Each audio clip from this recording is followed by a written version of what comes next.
toutes et à tous. Je suis très ravie d'être parmi vous aujourd'hui pour pouvoir modérer ce panel autour d'un sujet aussi stratégique et sensible. J'aimerais dire comment parvenir à la souveraineté numérique à l'ère de l'intelligence artificielle. Je suis Balkis Amadou, directrice marketing et croissance à Érudit Afrique, qui est justement une entreprise technologique spécialisée dans le développement des solutions propulsées par l'intelligence artificielle. Alors, nous le savons tous aujourd'hui, l'intelligence artificielle transforme déjà en profondeur nos sociétés, mais cette transformation, j'aimerais dire, ne peut être subie. Elle doit vraiment être pensée, maîtrisée et surtout adaptée à nos réalités africaines. Et dans cette optique, nous allons le contexte technologique et surtout l'autonomie numérique de l'Afrique. Avant de commencer, je voudrais remercier les différents organisateurs plutôt de cet événement pour cette excellente initiative qui vient vraiment à point nommé. Et aujourd'hui, j'ai la chance d'avoir parmi nous des experts terrain qui œuvrent chaque jour pour construire une souveraineté numérique. Je vais commencer par Madame Diagne Maimouna, qui est Managing Director à BeOpenIT et pionnière dans le développement cloud souverain en Afrique avec Cloudor. Nous avons M. Ba Abdelaziz avec nous, qui est le principal Customer Success Account à Microsoft, en première ligne sur les enjeux de l'intelligence artificielle responsable et du déploiement local des capacités technologiques. Nous avons notre troisième intervenant, M. Sarr Achille, qui est le directeur Afrique d'APL Data Center, qui œuvre pour le déploiement des infrastructures nécessaires à une intelligence artificielle maîtrisée sur le continent africain. Alors, sans plus tarder, nous allons passer à l'essentiel, déjà prendre connaissance de nos différents intervenants, leur donner la parole pour se présenter et rentrer justement dans le vif du sujet. Je vais commencer par Madame Diagne Maimouna. Et pour rappel, je serai la gardienne du temps. Je vais chronométrer. Ils auront chacun 2 minutes maximum pour se présenter, pour qu'on puisse passer aux questions. Alors, Madame Diagne Maimouna, en tant que Managing Director à BeOpenIT, une start-up justement africaine qui est pionnière en cloud souverain et intelligence artificielle, pouvez-vous vous présenter et votre rôle tout en nous disant comment est-ce que vous voyez l'impact de l'intelligence artificielle sur la souveraineté numérique africaine? Alors, tout déjà, bonjour à tous. Merci encore de m'accueillir pour ce panel. Je remercie aussi voilà, l'ensemble des participants. Je salue aussi l'ensemble des membres donc, de ce panel. Merci Balkissa pour la question. Donc, comme tu l'as présenté, je suis Maimouna Diagne, je suis Managing Director donc, de BeOpenIT, une structure donc, de conseil qui accompagne les entreprises dans leur transformation digitale. Avec une expertise forte donc, sur le cloud, sur des aspects de delivery d'agilité, également sur de la data, de l'intelligence artificielle. Donc, BeOpenIT, c'est en interne aussi une cellule R&D donc, qui a vu naître justement la startup Cloudor que tu as mentionné tout à l'heure et qui est à l'initiative du cloud moderne d'Or Africa assisté par l'intelligence artificielle, donc Maya. Sur des sujets de l'IA, chez BeOpenIT, on accompagne nos clients donc, à mettre en place leur stratégie IA et de façon un peu plus concrète, en fait, à déployer des solutions IA qui rapportent de la valeur au business. Donc, résumé comme ça, en fait, c'est ce qu'on fait chez BeOpenIT ou chez Cloudor. Et donc, pour répondre à ta question sur la question sur l'impact en fait de l'intelligence artificielle sur la souveraineté numérique, pour moi, en fait, l'arrivée de l'intelligence artificielle et surtout de l'IA générative, ça a un impact majeur là-dessus. Pas tant parce qu'elle a introduit en fait de nouveaux enjeux, mais plus parce qu'elle a provoqué en fait un vrai réveil psychologique.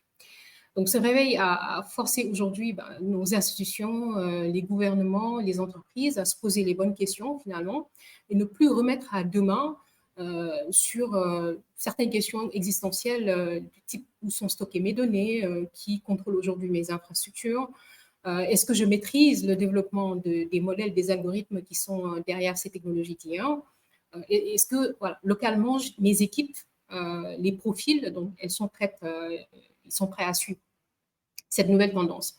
Donc, ces questions, elles existaient déjà avant l'IA, mais aujourd'hui, avec la vitesse, avec la capacité d'abstraction et de réduction de la complexité technologique, avec l'automatisation également à grande échelle. Donc, ça pousse tout le monde en fait à réaliser que si on ne structure pas tout de suite nos éléments de réponse sur ces questions, donc on risque tout simplement de rater le train. Ce qui est certain, c'est que dans cette nouvelle ère, il serait impossible en fait de rester consommateur donc des technologies IA qui sont développées ailleurs, parce que tout simplement l'enjeu des données et tout ce qui va avec, tout ce qui l'accompagne dans son traitement, c'est un sujet capital.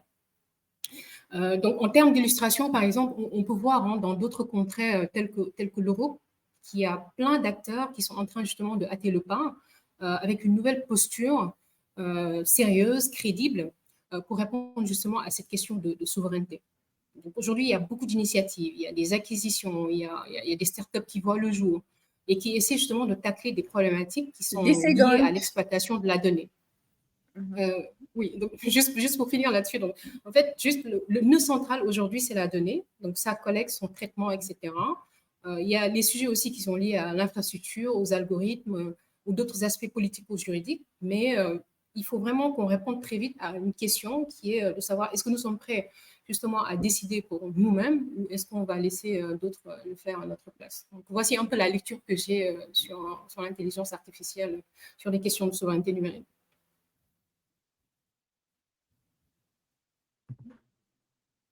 Merci beaucoup, Maïmouna. C'est très intéressant. Merci pour ce premier éclairage. Restons justement sur l'enjeu de l'accompagnement terrain avec M. Ba Abdelaziz, à qui je vais donner la parole. Vous qui êtes en contact direct avec les entreprises africaines, comment concilier l'adoption de l'intelligence artificielle et de l'autonomie technologique? Bien entendu, vous allez vous présenter pour nous dire concrètement qu'est-ce que vous faites. Merci.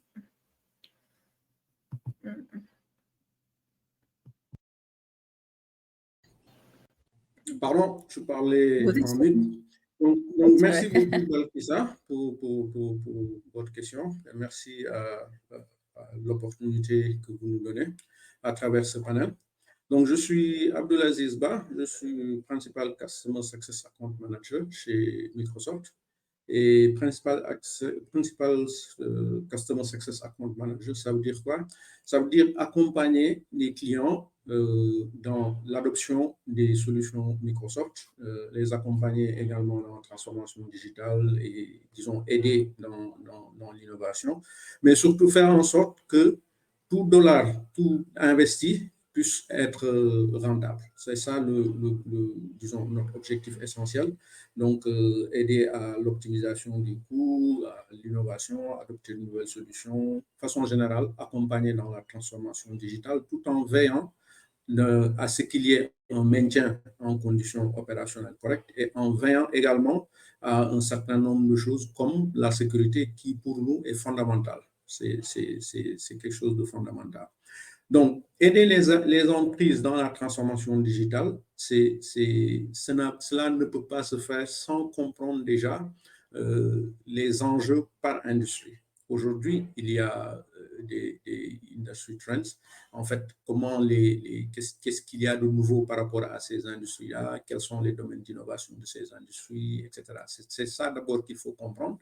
Il faut également comprendre un peu ce qui est la priorité de chaque client. Qu'est-ce qu'il y a lieu de faire pour chaque client. Et c'est là où, en fait, se trouve un peu non pas le challenge, mais c'est là où il y a la différence. Parce qu'en termes de maturité, sur le continent, les clients ne sont pas au même niveau de maturité, compte tenu du marché, compte tenu du domaine dans lequel ils évoluent, compte tenu aussi du segment. Par exemple, quand vous prenez les services publics, c'est quand même beaucoup plus difficile pour eux par rapport à l'adoption de certaines technologies. Ce n'est pas le cas, par exemple, de PME, de petites entreprises qui sont, par exemple, cloud native. Ce n'est pas également le cas par exemple, des banques qui, parfois, pour des contraintes réglementaires, ne peuvent pas mettre en place un certain nombre de choses. Et à l'opposé, dans le domaine des fintech, on voit véritablement des acteurs qui sont très en avance par rapport. Donc, c'est un mélange de tout. Il faut déjà connaître la maturité, savoir. Mais ce qu'il faut savoir, c'est que la transformation... Waouh. OK. Ce qu'il faut savoir, c'est que la transformation digitale obéit à un certain nombre disons, de règles. Il y a les fondamentaux. Maintenant, je vais juste terminer. Peut-être qu'on aura l'occasion de revenir là-dedans. Sur l'accompagnement de Microsoft, ce qu'il faut savoir, c'est que Microsoft a pu intégrer en fait l'intelligence artificielle dans ses produits, que ce soit sur les outils de productivité comme M365 à travers la suite Copilot, que ce soit sur les outils de développement comme GitHub Copilot, que ce soit également pour l'AI générative, où on a par exemple une plateforme comme Azure qui permet de disposer de ce qu'on appelle le AI Foundry, à travers lequel on a différents services autour de l'AI. Bon, je vais m'arrêter là pour le moment. Et puis, on aura l'occasion peut-être d'aller plus en profondeur sur cet accompagnement-là, comment nous, on le vit au quotidien.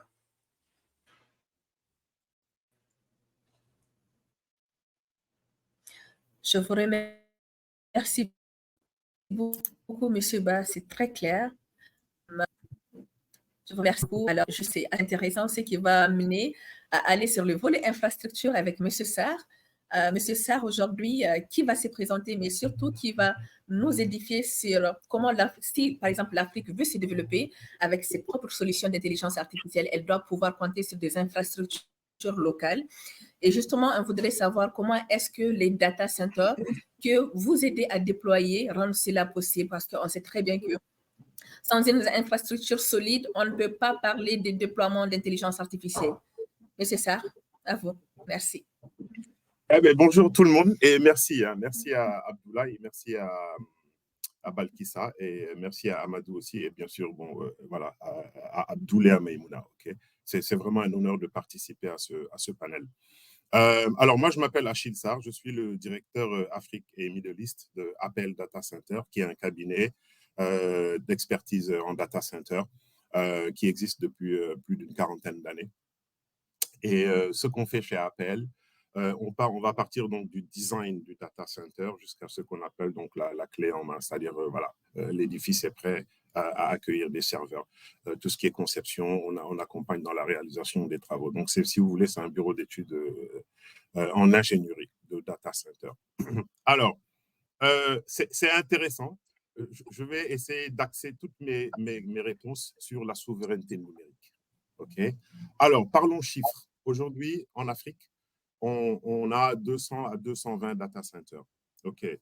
De mon humble expérience et de mon humble connaissance, est-ce qu'aujourd'hui, en Afrique, nous avons un data center qui est prêt à accueillir de l'IA? Non, nous n'en avons pas. Je vous parle d'ailleurs de Cape Town en ce moment, où je suis en train de faire une tournée dans les data centers. Ceci dit, les initiatives, est-ce qu'elles sont là? Oui, elles sont là, les initiatives. On a une construction donc, de data center au Kenya qui va utiliser de la géothermie. On a Huawei en Égypte. Voilà, au Kenya, c'est Microsoft. Et voilà, on a certaines initiatives qui sont donc en train de se dérouler. Est-ce qu'aujourd'hui, nous avons des data centers dans lesquels on peut héberger un peu d'IA? Ça, je dirais oui. Voilà, j'en ai pas vu, mais je pense que oui, on en a. Alors, si je reste sur l'axe de l'intelligence artificielle, de la souveraineté numérique, on parle de nos data. 1,3% des données africaines sont hébergées en Afrique. Les 98% en dehors de l'Afrique. Donc, il y a du travail à faire. Okay? Dans l'innovation, il y a du travail à faire. L'intelligence artificielle, est-ce qu'elle va nous aider? Oui, non, on ne sait pas, au fait. Parce qu'aujourd'hui, je n'ai vu aucun rapport qui dit, est-ce que, en termes de finances, est-ce que utiliser de l'intelligence artificielle, ça rapporte de l'argent, au fait, pour une industrie? C'est un peu comme il y a 20 ans, quand on a commencé à construire les data centers. C'est 20 ans après qu'on a mieux compris. Et quand je dis nous, c'est dans le monde qu'on a mieux compris. Donc, il faut encore qu'on avance un peu sur cette histoire d'IA. Alors, l'IA en Afrique, on nous parle d'IA à gauche, à droite, IA. OK. Ce que je comprends de l'IA, c'est les deux phases. Generative AI, donc là où on va collecter les données. Ensuite, ce qu'on appelle le LLM, donc Long Language Models, là où maintenant on va commencer à répondre, au fait. Alors, est-ce qu'en Afrique, on a assez de données à récupérer? Ça, je ne sais pas. Je sais qu'on a beaucoup de données, mais comment on est en train de récupérer ces données-là, des données africaines qui appartiennent à l'Afrique? Ça, c'est un challenge. Toutes les innovations que je vois, à chaque fois que je parle à des gens de Microsoft ou des innovateurs, les startups, la première question que je leur pose, c'est où sont vos données? Est-ce qu'elles sont vos données? Toutes vos innovations-là, elles sont où vos données, au fait? Voilà. Donc, 30 secondes. Oui, l'Afrique avance. En termes de data center, APL continue à travailler avec certains acteurs que je garderai confidentiels sur comment faciliter donc l'intelligence artificielle, intégrer cette intelligence artificielle donc dans les projets africains sur lesquels nous sommes. Merci beaucoup, Monsieur Sarr, c'est très intéressant. Et justement, compte tenu de vos rôles respectifs aujourd'hui, quelles sont selon vous les plus grandes opportunités d'intelligence artificielle pour l'Afrique dans cette course de la souveraineté numérique? Alors, je précise juste que c'est pour 1 minute maximum pour nous donner juste vos avis et impressions par rapport à cela. Merci beaucoup. Alors la santé, ok, la santé, utiliser l'intelligence artificielle pour la santé, ça va nous aider. En termes de comment régler nos challenges de santé, ça va nous aider. En termes de transactions financières, ça va nous aider pour chaque pays et dans les sous-régions. Ça va faciliter donc voilà, les transactions. Pour l'éducation aussi, parce que ce sont des sujets qui sont importants pour nous. Moi, je mettrais ça sur ces trois. Donc, transactions financières, la santé et l'éducation. Je vous remercie beaucoup, Monsieur Sarr. Madame Diagne. Oui, alors effectivement, donc, comme le mentionne Achille, donc il y a effectivement des use cases aujourd'hui qui sont très adaptés pour aider certains secteurs, donc comme la santé, l'agriculture, l'éducation, des use cases aussi d'entreprise. Hein, mais moi, peut-être je vais répondre sur un volet un peu plus technologique, c'est qu'aujourd'hui, la plus grande opportunité qu'on a en Afrique, c'est qu'il y a une petite brèche, il y a une ouverture donc, qui s'est dessinée avec l'essor de l'IA, surtout de l'IA générative, comme on le mentionnait tout à l'heure. Parce qu'en fait, l'Afrique, elle a longtemps été dominée par un écosystème où les technologies sont développées ailleurs. L'IA aujourd'hui peut renverser cette tendance parce que, en fait, les standards ne sont pas encore figés. Aujourd'hui, on est sur une révolution, certainement la plus grande, mais ce n'est pas pour le moment en fait, la plus verrouillée sur le plan technique et aussi sur le plan réglementaire. Donc, dans certaines zones du monde, aujourd'hui, voilà, on a des cadres et des lois qui sont encore en cours d'étude, mais on arrive difficilement en fait, à prédire exactement ce que l'IA va déployer dans les prochaines années. Donc, pour moi, c'est une vraie ouverture pour rattraper un certain gap technologique.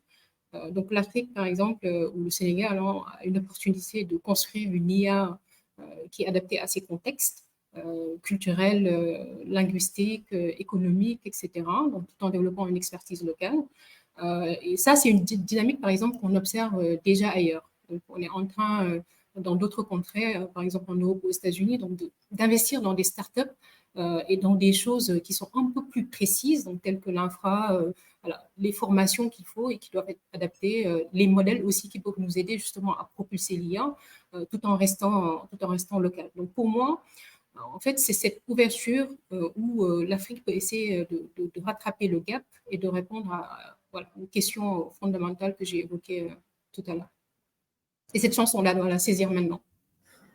Merci beaucoup. Et justement, la précision, elle est importante. On doit la saisir maintenant. Et j'avais entendu que l'ère de l'intelligence artificielle, c'est vraiment une ère où l'Afrique n'est plus en retard. Donc, c'est maintenant qu'on doit vraiment s'imprégner et évoluer avec tout le monde à l'échelle mondiale.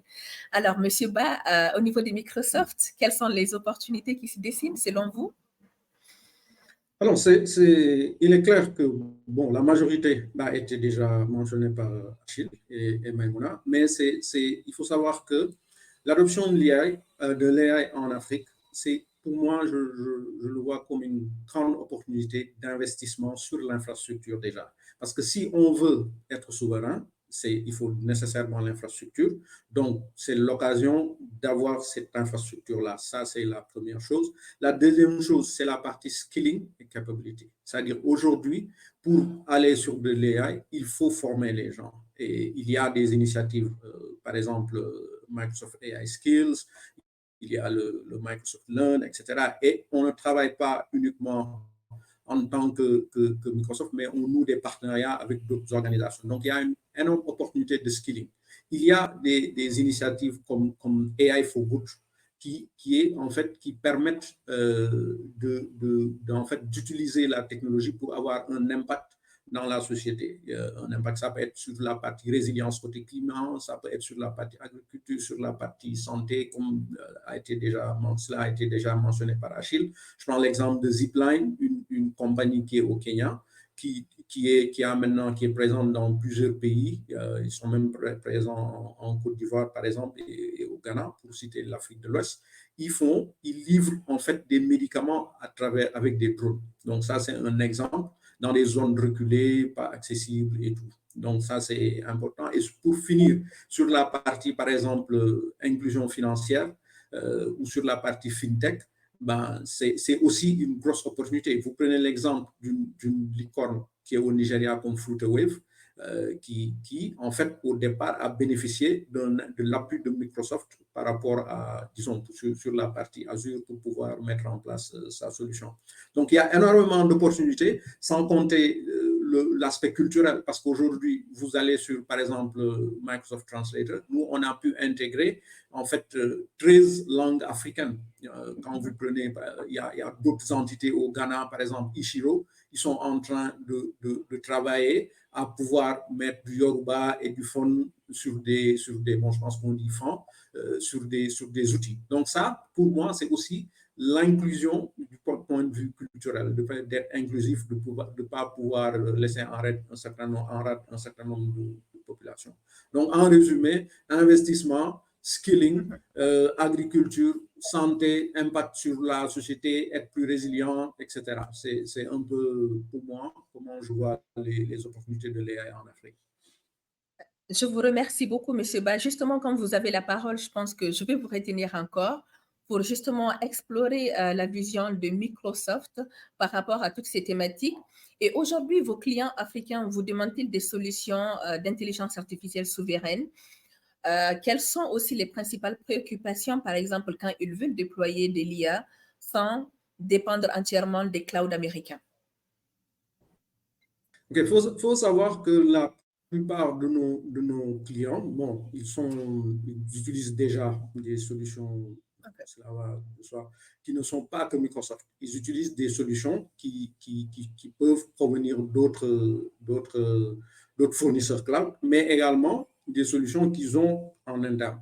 Donc, aujourd'hui, la plus grosse problématique pour ces clients-là, c'est en fait, et je pense qu'au départ, Achille en a parlé, c'est en fait où est-ce qu'ils stockent les données. C'est ça, en fait, aujourd'hui, la véritable problématique. Mais malheureusement, il ne s'agit pas de pouvoir stocker juste ces données quelque part pour dire qu'on est souverain. Ce n'est pas ça, parce qu'il y a aussi la notion de risque liée à la cybersécurité. Parce qu'il ne faut pas oublier, autant l'AI permet d'accélérer l'innovation, d'améliorer la productivité, au niveau d'apporter de la valeur, de reformuler les business process, d'impacter, d'être un avantage concurrentiel, etc.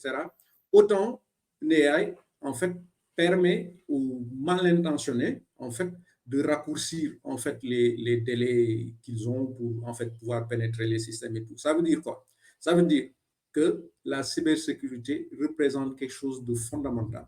Et donc, nous, aujourd'hui, quand on accompagne nos clients dans l'adoption de solutions AI ou de cloud de façon générale, il y a un aspect extrêmement important sur lequel on débute, c'est le data readiness, data classification readiness. En fait, on fait des assessments pour voir en fait comment ces clients-là classent leurs données. Est-ce qu'ils ont pu identifier quelles sont les données critiques, quelles sont les données qui ne le sont pas, quelles sont les données qui peuvent être accessibles à toute l'entreprise, etc.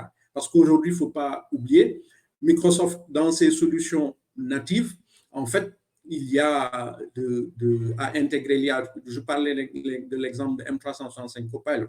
Aujourd'hui, c'est très facile d'avoir en fait un chatbot avec Copilot Chat, qui est d'ailleurs gratuit dès que vous avez les licences M365. Mais comment vous faites? Est-ce que tous les employés dans une entreprise ont le droit de poser des questions, par exemple, sur quelle est la prochaine offre de telle compagnie, de tel segment sur le marché? Vous voyez, quelles sont les données, etc., par rapport à tel projet? On peut, si on n'a pas une bonne classification de données, si on n'a pas les règles de sécurité de base, on peut nécessairement, en fait, avoir l'effet inverse. Ça veut dire mettre en place des solutions AI pour accélérer la productivité, mais en même temps exposer l'entreprise.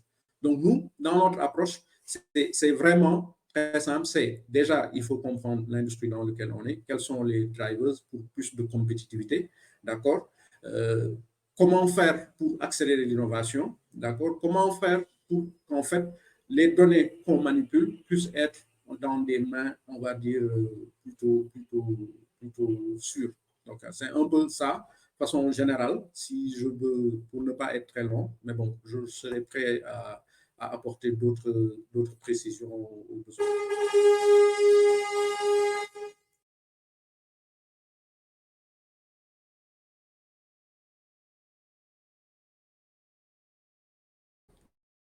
Balkissa, on ne t'entend pas, tu es en mute. OK, là, c'est bon?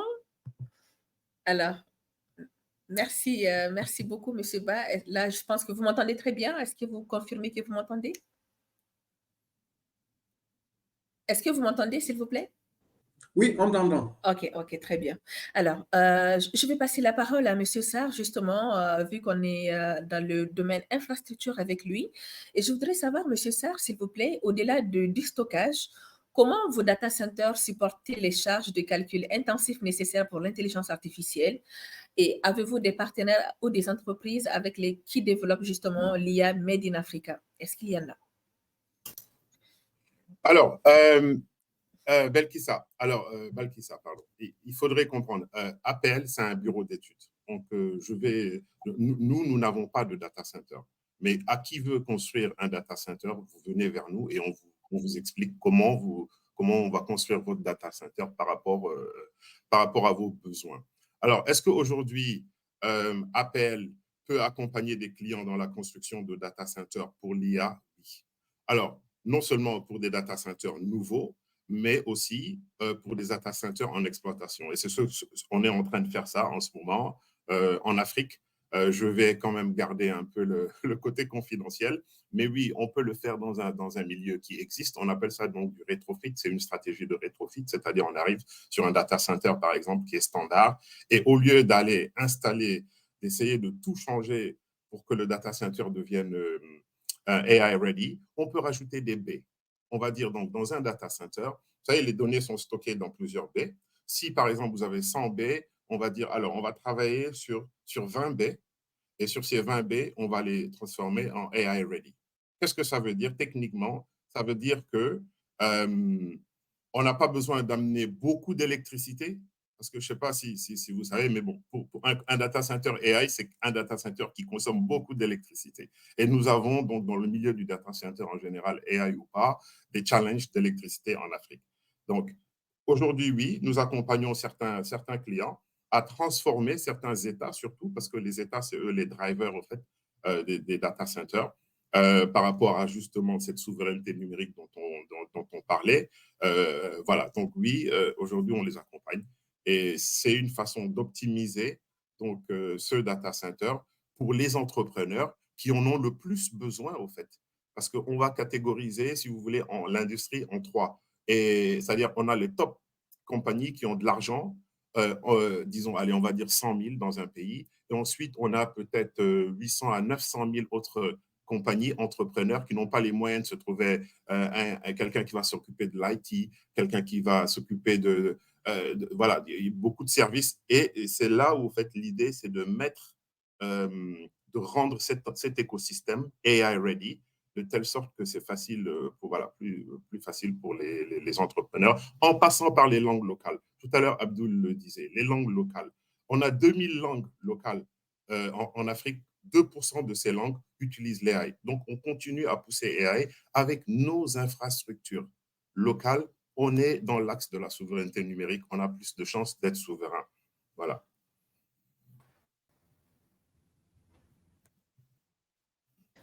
Merci beaucoup de nous avoir édifié, M. Sarr. Justement, nous avons besoin de l'infrastructure et nous avons surtout aussi besoin des entreprises qui peuvent être capables de pouvoir déployer l'intelligence artificielle. D'où ma prochaine question à Maïmouna. Maïmouna, je sais que vous avez développé un assistant virtuel et aujourd'hui, je voudrais savoir, Maya, qui est votre assistant virtuel, permet de piloter l'infrastructure cloud via le langage naturel. Comment cette technologie cette technologie, justement, aujourd'hui, change-t-elle la donne pour les entreprises et les institutions africaines et peut-elle aussi démocratiser l'accès à l'IA souverain?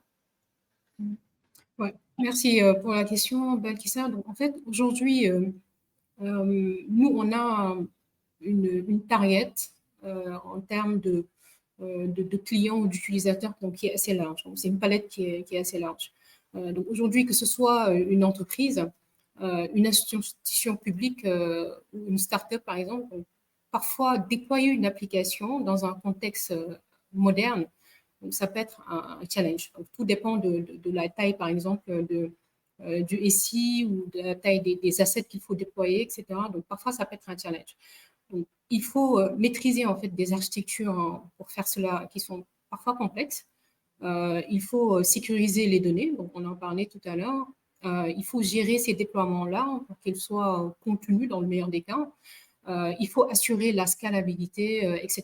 Et donc tout cela, généralement, ça mobilise en fait des compétences techniques qui peuvent être avancées, qui restent encore timidement accessibles. Donc, je veux dire localement. Donc, chez Bioconacti, par exemple, c'est quelque chose qu'on a vécu sur le terrain. Donc, ce manque de ressources, d'expertise, ça crée généralement un écart entre les ambitions stratégiques et la capacité opérationnelle donc, à pouvoir exécuter. Et c'est là où, justement, Maya change d'une certaine façon la donne, parce que c'est un assistant IA donc, qui permet de piloter l'infrastructure via du NLP, donc via un langage naturel. Donc, on peut lancer, par exemple, un déploiement, provisionner un environnement avec toute la sécurité et toute la gouvernance qu'il y a derrière, gérer ses ressources, donc simplement en dialoguant. Donc, sans avoir besoin de maîtriser toute la complexité technique donc, qui peut être liée parfois voilà, à l'infrastructure sous-jacente. Donc, pour les entreprises, ce que cela veut dire, c'est aller plus vite, réduire la charge donc, sur les équipes opérationnelles, généralement, et concentrer du coup les efforts donc, sur ce qui apporte réellement de la valeur au business. Donc ça, c'est le premier aspect. Le deuxième aspect, c'est par rapport aux institutions publiques, peut-être. Donc c'est aussi l'opportunité, en utilisant ce type de technologie-là, de moderniser beaucoup plus rapidement les services numériques, sans pour autant dépendre d'expertise, par exemple, qu'elles n'ont pas encore aujourd'hui en interne. Et ça, c'est un constat qu'on a fait en travaillant avec pas mal d'acteurs. Donc, ce qui rend cette technologie-là démocratisante, je vais dire que Maya, aujourd'hui, elle abstrait la complexité. Donc, ça ouvre en fait l'accès à des outils qui sont puissants, souverains, surtout à des profils qui peuvent être pas forcément très techniques. Et ça peut aller très loin. Hein. On parlait de langue tout à l'heure. C'est un cas d'usage aussi qu'on peut adapter localement. Je veux dire, demain, par exemple, je serais très ravie de voir ma grand-mère qui parle uniquement Wolof au village, pouvoir dialoguer avec Maya. Donc, pour lancer son application de tontine, gérer ses membres, ses versements via la voix, tout simplement. Donc, aujourd'hui, c'est ça la promesse, en fait, de Maya, donc couplée à la plateforme d'Or Africa. Donc, c'est rendre l'IA accessible à tous dans les langues et les contextes aujourd'hui que l'on maîtrise localement. Le dernier aspect juste que je peux rajouter, c'est qu'aujourd'hui, clairement, en fait, l'objectif, d'ailleurs, de pas mal d'acteurs aux États-Unis, par exemple, c'est d'essayer d'avoir la capacité à transformer certains services liés à l'IA en services concrets et massivement utilisés. Donc, ce n'est pas vraiment la technologie en réalité qui est importante, mais c'est comment, en fait, ça agit au niveau des utilisateurs. Donc, ce que je crois fermement, en fait, c'est qu'aujourd'hui, pour réussir ce type de pari-là, le succès de la démocratisation, ça vient de l'usage, mais pas forcément de la performance technique qu'il y a derrière, de la complexité technique, et ça, peu importe l'effort. Donc aujourd'hui, c'est ce pari-là du côté de Maya et d'Or Africa qu'on est en train de relever. Merci Maïmouna. Et justement, je voudrais savoir, faut-il par exemple absolument créer des modèles d'intelligence artificielle spécifiquement africains ou bien des assistants comme Maya par exemple suffisent à adapter les usages et les déploiements, surtout adaptés aux réalités africaines? Oui, c'est une bonne question et je peux y répondre d'une certaine façon parce qu'en fait, ça dépend du cas d'usage. Ça dépend vraiment du cas d'usage pour lequel on souhaite développer un modèle. Parce qu'aujourd'hui, ce que Maya est en train de proposer, c'est une révolution entre guillemets à notre niveau, donc, qui permet de structurer un peu plus la façon de déployer une application ou un modèle IA, un LLM spécifique développé par une équipe locale, par exemple. Et tout ça sur une infrastructure donc, que l'on veut en tout cas moderne et souveraine. Donc, qu'on soit une start-up, qu'on soit n'importe quel type d'entité, aujourd'hui, Maya va permettre, comme je le disais tout à l'heure, de créer votre environnement et de vous laisser déployer très facilement avec du langage naturel. Donc, ça réduit beaucoup de pression. Et par contre, pour aller un peu plus en profondeur sur la question, on peut, et parfois peut-être même on doit développer des modèles IA qui sont spécifiquement africains si le contexte l'exige. Donc, s'il y a un besoin, par exemple, d'intégrer des langues qui sont locales, si on a des spécificités culturelles, je pense que Abdoul en parlait tout à l'heure, ou si on a des contraintes réglementaires qui font qu'on ne peut pas aller vers des choses qui sont existantes. Par contre, ce n'est pas toujours nécessaire de partir de zéro, from scratch. Donc, on peut quand même utiliser des modèles qui sont open source, qui peuvent aider très bien à l'adaptation des usages locaux, tout en conservant une certaine marge de souveraineté. Donc, la condition sine qua non à ce moment-là, en fait, c'est de maîtriser l'architecture qu'il y a derrière, de maîtriser le modèle, de savoir comment c'est écrit, comment l'algorithme marche, etc.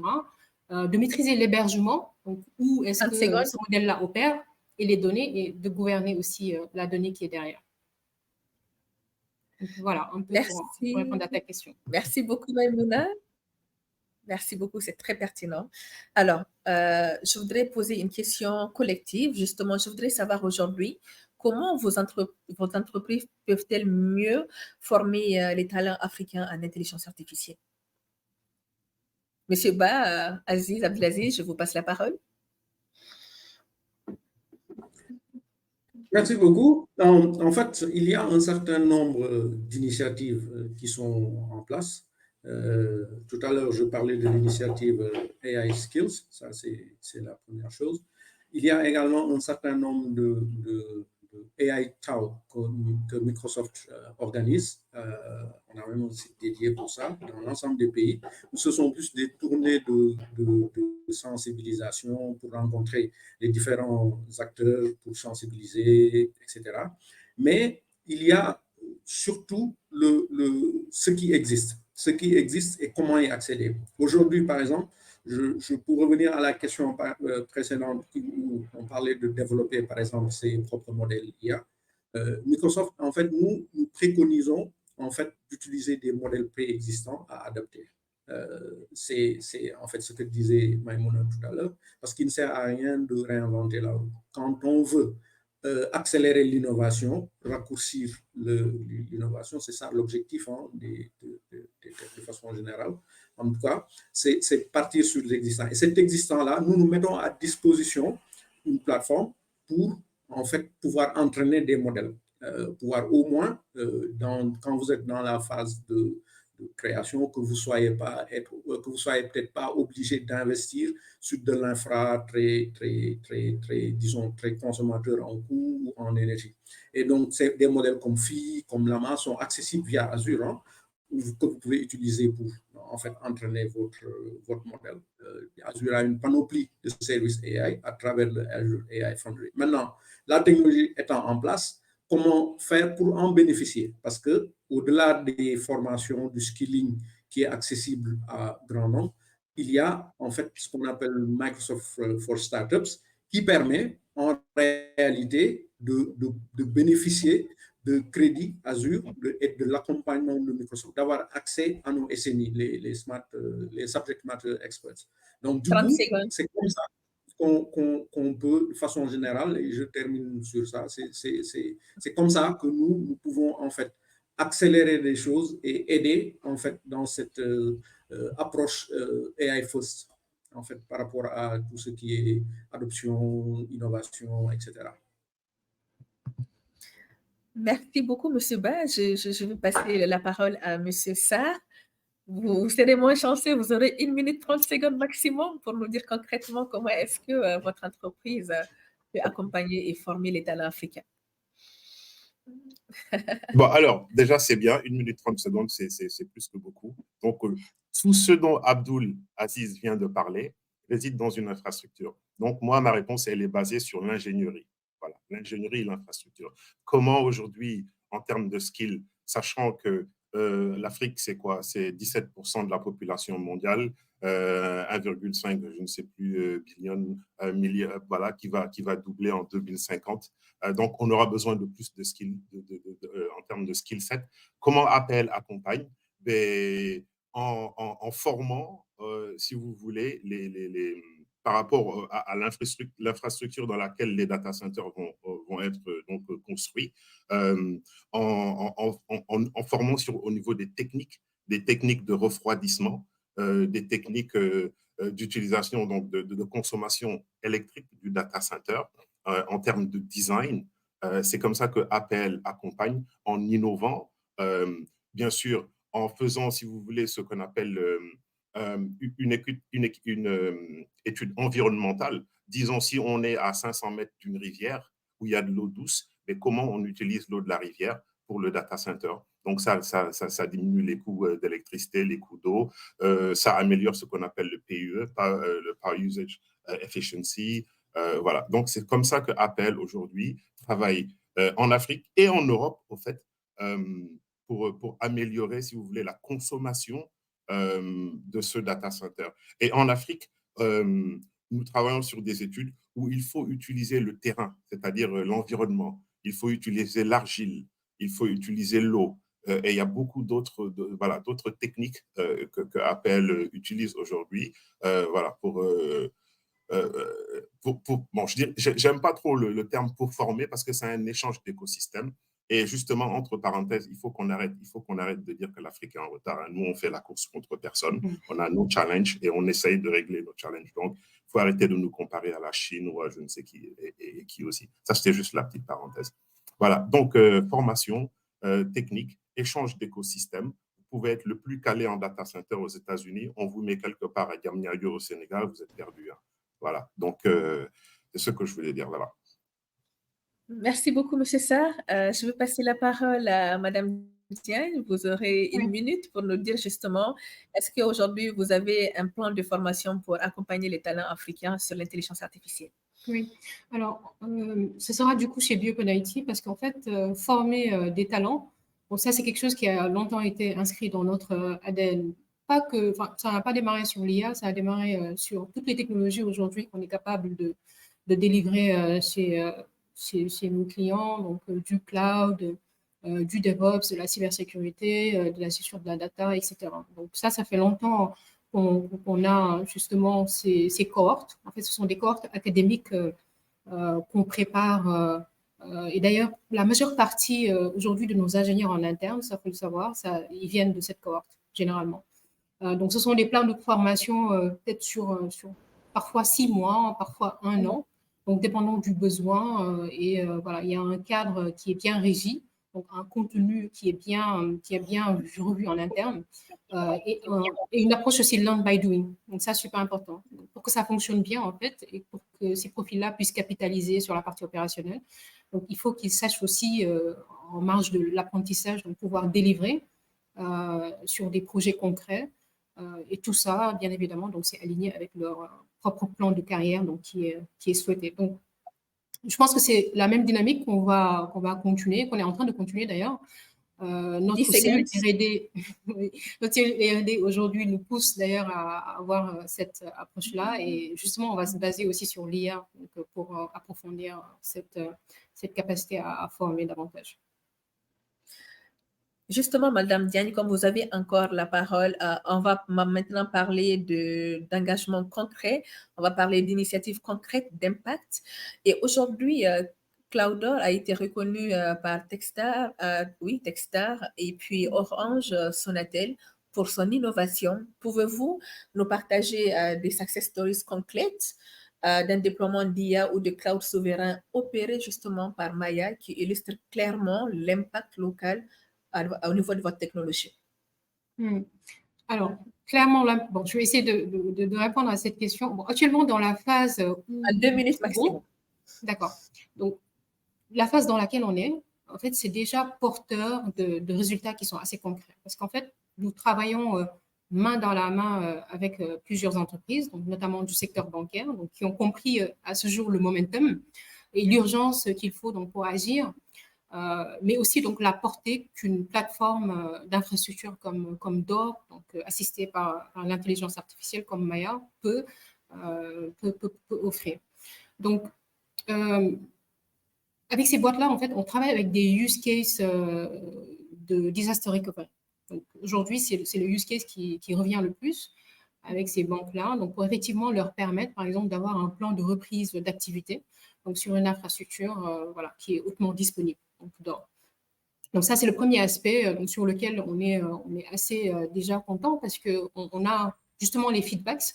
Donc, quand on est dans une phase de bêta, par exemple, on a besoin de feedback utilisateur donc pour savoir qu'est-ce qu'il faut améliorer, qu'est-ce qu'il faut customiser, etc. Donc ça, c'est un gros succès. Et aussi, on a d'autres plateformes IA qui sont en cours de déploiement donc sur l'infrastructure d'or.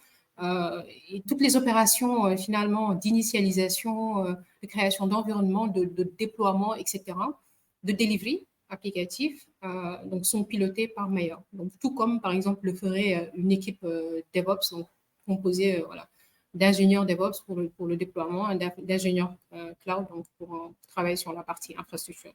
Donc, cela montre en fait que même si voilà, c'est phase bêta, oui, c'est des cas d'usage qui sont réels, qui touchent directement à la résilience opérationnelle, et ça c'est super important, et à la réduction aussi de certaines dépendances technologiques.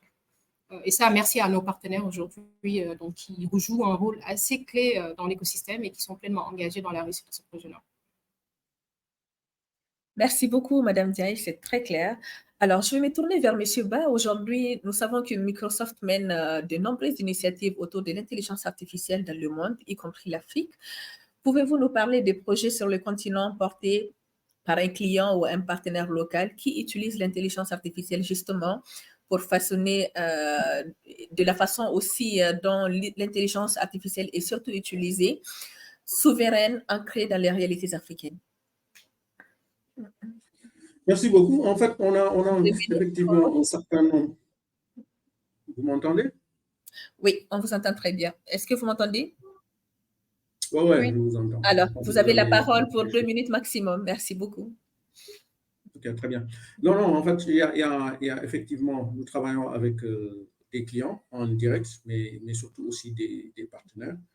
Vous comprenez, pour des questions de non-disclosure agreement, on ne va pas citer nommément les clients avec lesquels on travaille. Par contre, on peut citer des partenaires qui ont mis en place des solutions qui répondent à des problématiques vraiment très, très, très, très importantes et qui sont parfois des problématiques cruciales dans le domaine de la santé, dans le domaine de l'agriculture, dans le domaine de FinTech. Je peux citer par exemple l'exemple d'une firme en Afrique du Sud qui s'appelle Legal Interact, qui en fait, avec l'AI, facilite un peu tout ce qui est gestion d'affaires juridiques, en fait, tout ce qui est contentieux, etc. Ils utilisent l'AI pour accélérer un certain nombre de choses parce que souvent, c'est un domaine dans lequel qui est très chronophage. Ce que vous allez faire en termes de recherche disons, dans le cabinet par des juristes et tout, l'AI permet de raccourcir les délais, mais aussi de réduire les risques par rapport à un certain nombre de contrats. Vous voyez des contrats de dizaines et des dizaines de pages. Avec l'AI, en un temps record, vous pouvez faire un pinpoint sur les aspects qui peuvent être très importants. Donc, c'est très utilisé dans le domaine des finances, dans le domaine, disons, de projets à gros impact, etc. Il y a également au Kenya Zendawa qui, en fait, utilise l'AI par rapport à l'accès à des produits pharmaceutiques. Et le dernier exemple peut-être que je peux citer, il y en a énormément, parce qu'on a un site même sur les success stories pour l'AI, mais l'un des derniers exemples, c'est par exemple Deep Echo, qu'on utilise au Maroc, qui en fait permet de faire de façon précoce, de détecter des anomalies lors de grossesse. Et ça, c'est quand même, c'est vraiment, ça rentre en parfait alignement avec ce qu'on appelle le AI for Social Impact, AI for Good. Donc ça, c'est extrêmement important. Maintenant, à côté, avant, j'avais parlé de FluteWave, mais il n'y a pas que FluteWave, il y a beaucoup de FinTech qui utilisent l'AI pour améliorer, par exemple, leur credit scoring, pour accélérer le processus, pour essayer, en fait, de minimiser les risques par rapport à l'octroi de financement, etc. Donc, de façon générale, l'AI, c'est très grosse opportunité pour en fait raccourcir en fait le gap qu'on a. Comme Achille n'aime pas qu'on dise que nous sommes en retard, mais pour bridger le gap et accélérer cette innovation-là. Donc, c'est vraiment ça. On a une multitude d'exemples sur 10 secondes. beaucoup de cas. Non, j'ai fini. J'ai fini de parler ça. Donc, c'est bon. Je te rends Merci beaucoup, M. Ba. Oui, merci beaucoup pour ces informations très concrètes que vous nous avez données. On va aller sur tout un autre plan avec M. Sarr, toujours de l'infrastructure. On sait que M. Sarr, on parle beaucoup aujourd'hui de l'importance d'avoir des infrastructures locales pour développer une intelligence artificielle souveraine et surtout adaptée à nos réalités africaines. Aujourd'hui, dans ce contexte, quel est le prochain projet d'infrastructure destiné à justement renforcer ses capacités sur le continent? Alors, les prochains projets, si on parle d'APL, on parle bien d'APL. Nous sommes, bon, on arrive sur un angle technique, hein, donc d'ingénierie. Je ne vais pas trop en parler, mais bon, voilà, j'ai des clients gouvernementaux en Côte d'Ivoire, au Maroc, en Ouganda, au Kenya, voilà, donc des clients pour qui nous sommes en train de travailler. Et d'un point de vue ingénierie, comment améliorer justement leurs infrastructures en utilisant d'ailleurs une technique qu'on appelle le DLC, le Direct Liquid Cooling, c'est-à-dire pour optimiser donc les data centers voilà, où ils veulent héberger de l'infrastructure IA. Voilà. Donc ça, c'est là où j'en suis en ce moment. Voilà, c'est ce que je voulais dire. Par contre, j'aurais bien aimé parler au fait de l'IA aussi. Dans le futur, qu'est-ce que ça veut dire pour nous, hein, Balkissa? Je sais que tu n'as pas demandé, mais et c'est dans un axe de souveraineté numérique. Parce que toutes ces belles créations, ces belles innovations, hein, Maïmouna, Abdulaziz, et il y a plein d'autres, qu'est-ce qui va se passer dans 30 ans? Nous aurons en Afrique nos infrastructures, mais qu'est-ce qui va se passer? Parce qu'il va falloir qu'on ramène maintenant toute cette connaissance dans nos infrastructures. Et ça va générer peut-être un autre challenge. Mais vas-y, je te laisse continuer. C'est ça. Merci beaucoup pour ces compléments d'information, c'est très intéressant. Alors là, en une minute, c'est une question pour vous tous. Est-ce que concrètement aujourd'hui, que peuvent faire vos entreprises respectives dans les 12 prochains mois pour que l'entreprise développe ses propres solutions d'intelligence artificielle? Je vais commencer par Madame Diagne. Oui. Alors, nous positionnons en tant que facilitateurs. Okay. Facilitateur, et tu en parlais tout à l'heure, donc l'aspect démocratisation. On veut démocratiser au mieux donc la technologie qui est derrière l'IA, donc en facilitant un peu l'accélération, l'accès aux infrastructures, donc qui nous permettent de pouvoir expérimenter, de pouvoir entraîner, de pouvoir déployer des modèles d'IA. Et aussi, dans notre cas, étendre le réseau de partenariats qu'on a. Donc, notamment avec d'autres fournisseurs cloud ou de services aussi, cloud, data, etc. Donc, ce qui va nous permettre un peu plus d'aller en force, parce que l'union fait à la force finalement, et d'élargir le maillage régional qu'on est en train de mettre en place. Justement, Madame Diagne, si aujourd'hui vous avez la carte blanche chez Cloudor, quelle initiative lancerez-vous demain, par exemple, pour accélérer la souveraineté numérique africaine via l'intelligence artificielle? On l'a dit tout à l'heure, en fait, ce serait vraiment je dirais de relancer, parce que ce sont des sujets dont on discute déjà en interne, mais de relancer cette initiative prioritaire donc, sur la valorisation de la donnée locale et de la positionner en tant que socle finalement stratégique de l'intelligence artificielle. Parce que, en fait, il faut vraiment mettre l'accent sur ce qui nourrit l'IA. Donc, il y a l'infrastructure, il y a les algos, etc. Mais en fait, aujourd'hui, c'est vraiment la donnée locale, contextuelle, qui peut être représentative en fait de nos réalités. Donc aujourd'hui, on est engagé sur ce terrain, et ce qui est cool derrière, c'est que ce sont des sujets aussi qui viennent d'une demande concrète d'institutions ou d'entreprises avec lesquelles, d'acteurs privés par exemple, avec lesquels on travaille, donc qui se sont rapprochés pour pouvoir aussi réfléchir sur cet axe-là et bénéficier de notre accompagnement donc sur l'exploitation et la mise à disposition donc, de la donnée. Donc, toujours dans une logique de souveraineté, comme on est dans le thème. Merci beaucoup, Madame Diagne. Monsieur Ba, selon vous, comment est-ce que Microsoft voit-elle l'écosystème IA africain dans 5 ans? Et pensez-vous aussi que la révolution va essayer de créer des inégalités ou est-ce qu'on va essayer de vraiment être ce continent qui va vraiment suivre la tendance et surtout rattraper un certain retard, si on peut le dire entre guillemets, dans l'utilisation de ces concepts?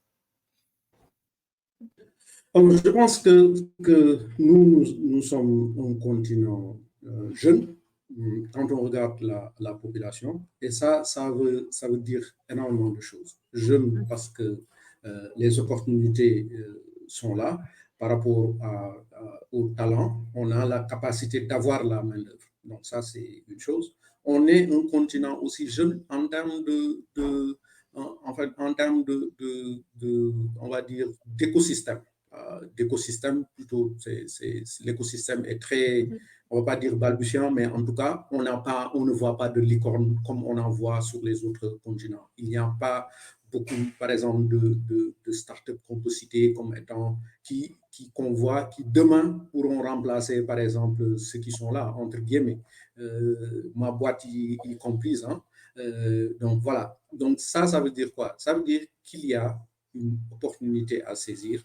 Et cette opportunité-là, ça passe d'abord par la formation. On en a parlé, on ne cesse de le répéter. C'est bien d'avoir ce discours, on veut rattraper le gap, on veut innover et tout, mais il faut déjà avoir les compétences. Ça, c'est la première chose. Et pour les compétences, il faut se former. Il y a Microsoft, il y a les autres entreprises, il y a les partenaires de Microsoft. Donc, il faut déjà se former. Il faut qu'il y ait une vision au niveau de nos gouvernants. En fait, qu'il y ait une sorte de plan stratégique. D'accord, nous au Sénégal, on parle du New Deal technologique, c'est bien, mais du point de vue AI, on n'a pas, par exemple, un framework pour la gouvernance de façon au niveau africain. Ça, c'est quelque chose de fondamental qui peut aider à accélérer, à transformer les choses. Donc, pour moi, il faut avoir la vision, savoir où est-ce qu'on veut aller, d'accord. Ensuite, il faut identifier en fait les cas d'usage avec de forts impacts. Il faut faire les investissements qui vont avec et il faut former les gens. Donc, il faut former des talents. Donc, c'est ça qui, en fait, pour moi, va déterminer un peu le futur de l'IA en Afrique et la place, nous, qu'on a envie de jouer, en fait, dans cet environnement-là, dans cet écosystème mondial-là. Je vous remercie beaucoup, Monsieur Ba. Nous sommes arrivés à l'heure de clôture. Alors, comme dernier mot, je voudrais justement recueillir vos derniers mots et peut-être nous dire comment est-ce que vous voyez l'Afrique dans cette révolution IA d'ici 2030. En 30 secondes, maximum 40 secondes, s'il vous plaît. Merci beaucoup. Monsieur Ba, comme vous avez déjà la parole, je vous laisse continuer. Comme ça, on va passer à Madame Diagne. Alors, il faut vraiment, pour arriver à avoir des modèles IA souverains, il faut, en fait, pour moi, il y a une roadmap à avoir. Une fois qu'on a la vision, qu'on a le framework, qu'on a la gouvernance et tout, il faut aussi qu'on se mette ensemble. Quand je dis qu'on se mette ensemble, aujourd'hui, on parle de souveraineté, mais est-ce qu'on a quelque chose, par exemple, dans la zone de l'UEMOA, où on a 8 pays de l'Union qui partagent la même monnaie? Est-ce qu'on a quelque chose qui permet de dire, quand vous avez vos données à Abidjan et que vous avez votre backup à Lomé ou à Dakar, est-ce que vous êtes toujours dans le domaine de la souveraineté? Ça, ce sont des questions comme ça qu'on devrait aborder pour une vue globale.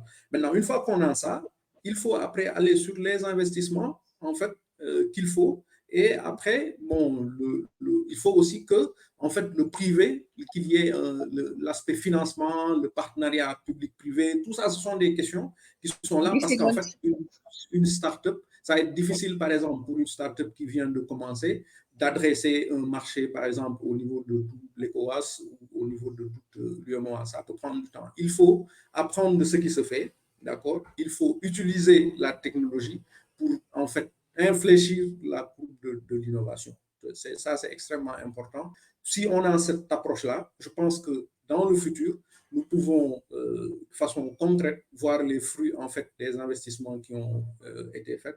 bien entendu, sous-tendu par toute cette formation qu'il y a lieu, disons, de faire SMA un peu partout dans tous les différents pays, que ce soit en Afrique anglophone, que ce soit en Afrique francophone, parce que moi j'ai l'impression que c'est en Afrique anglophone. Les exemples de startups que j'ai cités ici, qui travaillent avec Microsoft, ben, c'est pour la plupart du temps des startups qui sont dans le monde anglophone. Voilà un peu ce que je voulais dire pour terminer.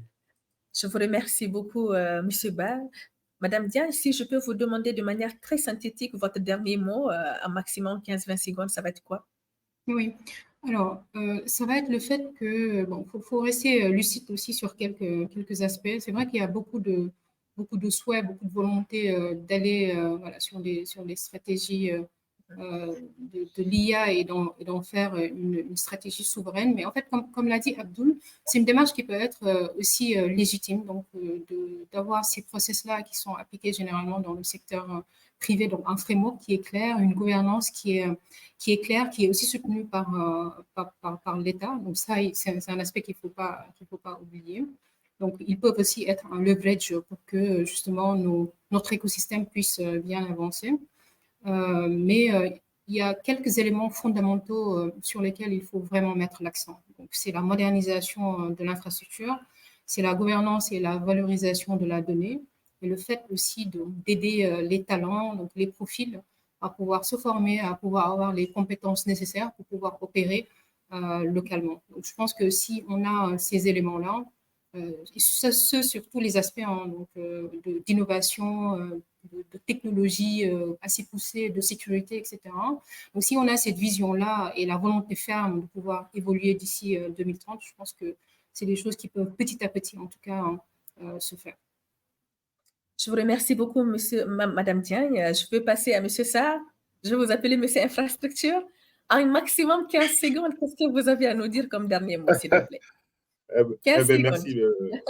Merci la maîtresse. Moi, je vous appelle la maîtresse. Alors, 3 axes d'amélioration hein, en termes d'infrastructure.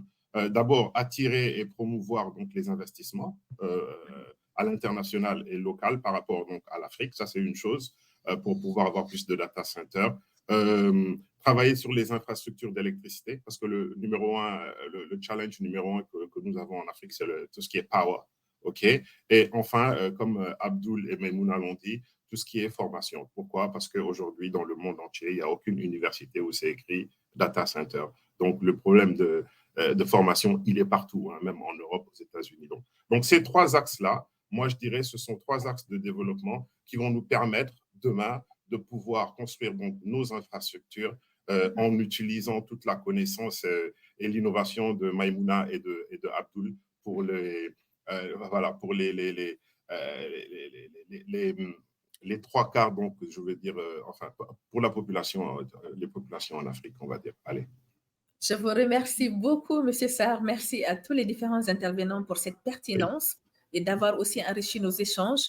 Nous savons que depuis ce matin, nous parlons de cloud, de souveraineté, d'intelligence artificielle avec des intervenants de haut niveau, avec ce panel, mais aussi avec d'autres panels qui se sont déroulés avant le nôtre pour partager leurs visions et leurs expériences. Et ce n'est pas fini.